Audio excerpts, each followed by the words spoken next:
வணக்கம் மக்களே, இது கோல்டன் பேபர்ஸ் ரேடியோ. உங்களோட பேசுறது உங்கள் ஆர்ஜே நித்யா ரமேஷ். இன்று கனடாவின் பள்ளி அமைப்பு, த கனடியன் ஸ்கூல் சிஸ்டம் என்ன, கனடாவில் குழந்தைகள் எப்படி படிக்கிறாங்க, எந்தெந்த நிலைகள் இருக்கிறது என்று பார்ப்போம்.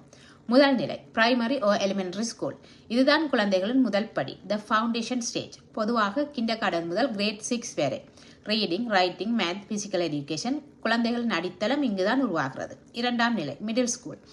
அடுத்த learning stage only grade 7 and 8. இங்கிருந்த பாடங்கள் கொஞ்சம் ஆழமாகும். டெக்னாலஜி, ஆர்ட்ஸ், பிரெஞ்சு போன்ற புதிய சப்ஜெக்ட் சேரும். குழந்தைகள் தன்னம்பிக்கை, ரெஸ்பான்சிபிலிட்டி வழங்கும் முக்கியமான கட்டம் இது. மூன்றாம் நிலை ஹை ஸ்கூல் ஓ செகண்டரி ஸ்கூல். இதுதான் மாணவர்களின் எதிர்காலத்தை வடிவமைக்கும் முக்கிய நிலை, கிரேட் 9 to 12 வரை. காலேஜ், யூனிவர்சிட்டி, ஸ்கில் ட்ரேடர்ஸ் எதை தேர்வு செய்யணும் என்று மாணவர்கள் இங்குதான் முடிவு செய்கிறார்கள்.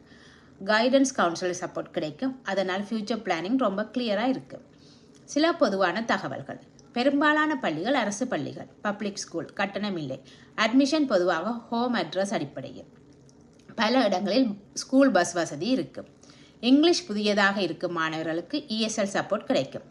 பள்ளி நேரம் பொதுவாக காலை 8:30 முதல் மதியம் 3 வரை.